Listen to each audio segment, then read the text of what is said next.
तो यूक्रेन की जंग की बात करते हैं अब, जो उस मोड़ पर पहुंच गई है जहां पुतिन बहुत विनाशकारी फैसला ले सकते हैं, क्योंकि यूक्रेन ने पिछले करीब 100 घंटों में रूस की धरती पर ऐसे हमले किए हैं जिससे रूसी सत्ता का आक्रोश बढ़ गया है। माना जा रहा है कि यूक्रेन के हमलों का इंतकाम लेने के लिए पुतिन कोई बड़ा कदम उठा सकते हैं। यूक्रेन को खाक में मिलाने के लिए रूस ने आखिरी प्रहार की तैयारी कर ली है। अब अगर नेटो भी बीच में आए तो पुतिन को आखिरी विकल्प आजमाने से कोई नहीं रोक सकता। तो क्या जिस तरह से यूक्रेन पिछले 4 दिनों से रूस को दहला रहा है, उसका अंजाम परमाणु विकल्प ही है? क्या पुतिन के पास अब युद्ध जीतने के लिए परमाणु हमले के अलावा कोई दूसरा विकल्प नहीं बचा? देखिए यह स्पेशल रिपोर्ट। यूक्रेन युद्ध में तबाही का सबसे विध्वंसक फेज।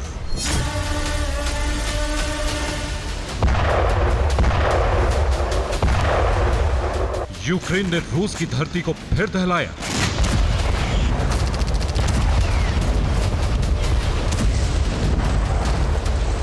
यूक्रेन के विनाशकारी हमलों से रूसी जमीन एक बार फिर कांप उठी।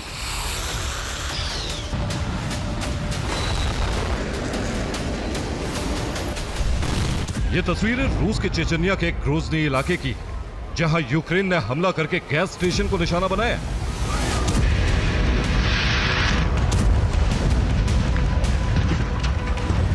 यूक्रेन के हमलों के बाद रूस के इस गैस स्टेशन में धमाके होने लगे। गैस स्टेशन धू धू कर जलने लगे।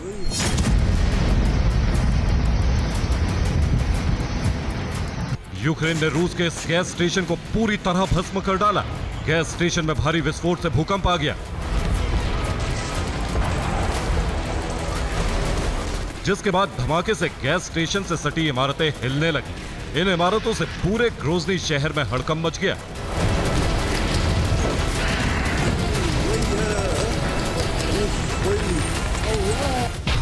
धमाकों के बाद ग्रोजनी में 1000 फीट दूर गिरा गैस टैंकर। धमाकों से 2 बच्चों समेत 4 लोगों की मौत हो गई, जबकि हादसे में कई लोगों के घायल होने का दावा किया गया है। रिपोर्ट्स के मुताबिक चेचन कमांडर कादिरोव के घर के नजदीक यह धमाका हुआ।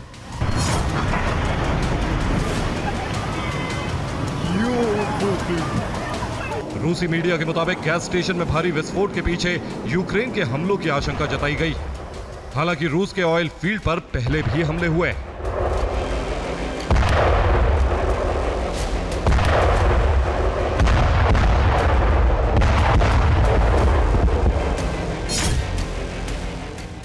लेकिन रूस की धरती पर पिछले 24 घंटों में यूक्रेन ने जिस तरह से विध्वंसक हमले करके कई ठिकानों को जबरदस्त नुकसान पहुंचाया है, उससे रूसी खेमे में हड़कंप मच गया।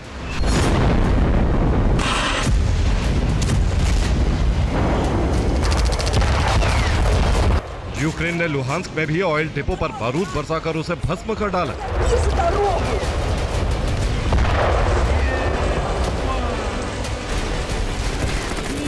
यूक्रेन ने लुहांस्क ओब्लास्ट के रोवेंकी शहर के पास एक ऑयल डिपो पर हमला किया।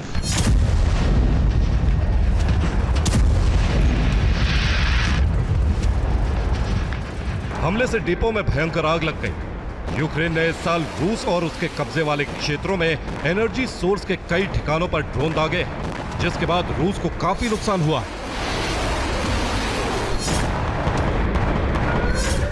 रूस के ऑयल डिपो पर यूक्रेन के ये हमले रूसी सेना को ईंधन की सप्लाई बाधित करने और रूसी अर्थव्यवस्था को कमजोर करने के लिए किए जा रहे हैं। 7 अक्टूबर को यूक्रेन ने ड्रोन हमला करके क्रीमिया में सबसे बड़े तेल डिपो मरीन ऑयल टर्मिनल को निशाना बनाया था। आग 4 दिनों तक जलती रही थी और 1000 से अधिक लोगों को वहां से हटने के लिए मजबूर होना पड़ा था। 10 अक्टूबर को भी रूस के तेल टर्मिनल पर 2 विस्फोट हुए थे। इसके अलावा भी कई फ्रंट पर यूक्रेन ने रूसी धरती पर कई हमले किए, जिससे पुतिन की सेना को काफी नुकसान पहुंचने का दावा किया गया है।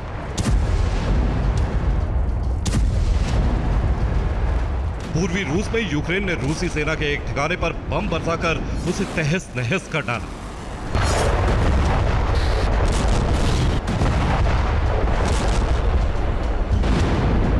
ये तस्वीरें रूस के किस इलाके की हैं, ये साफ नहीं हो पाया है। यूक्रेन के ड्रोन हमलों के बाद रूसी सैनिकों के लिए बचाव करना मुश्किल हो गया है। इस हमले में रूसी सेना का ठिकाना जलकर भस्म हो गया और कई रूसी सैनिकों के मारे जाने का दावा किया गया है।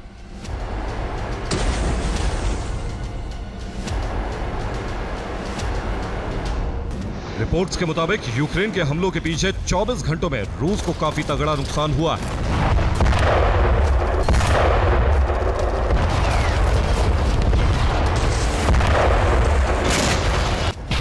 चौबीस घंटों में रूस के करीब 1300 सैनिक मारे गए हैं।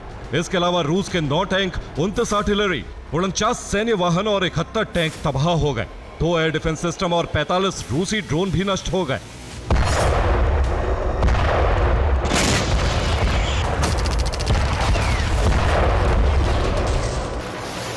इसके अलावा भी कई फ्रंट पर यूक्रेन ने भीषण हमले करके रूसी धरती को बुरी तरह दहला दिया।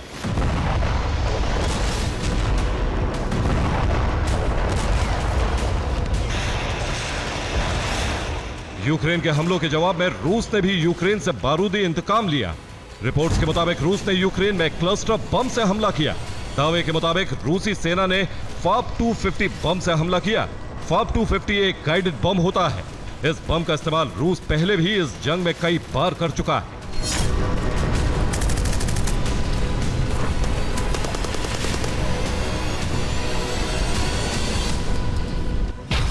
रिपोर्ट्स के मुताबिक सुमी ओब्लास्ट में 73 धमाके हुए।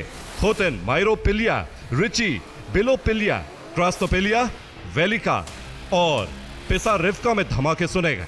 खार्किव रीजन में भी रूस ने FAB 250 बमों से हमला किया।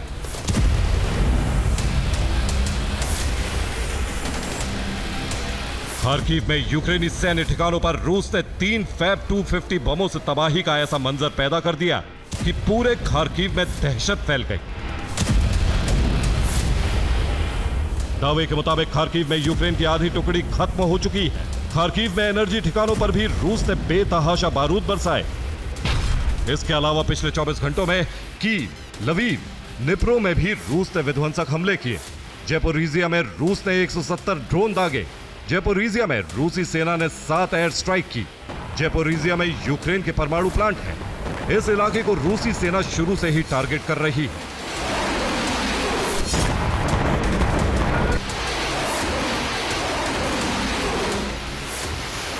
लेकिन यूक्रेन जिस तरह से 4 दिनों से रूसी धरती पर हमले कर रहा है और बारूद बरसा रहा है, उससे जंग की दिशा पूरी तरह बदल चुकी है। इस जंग का अंजाम क्या होगा, ये कोई नहीं कह सकता है। जानकारों का मानना है कि पुतिन अब युद्ध जीतने के लिए परमाणु हमले का विकल्प भी आजमा सकते हैं, क्योंकि यूक्रेन ने जिस तरह से रूस को पिछले 24 घंटे में नुकसान पहुंचाया है, वो पुतिन के आक्रोश को बढ़ा देने वाला है। Bureau report, TV9 Bharatvarsh.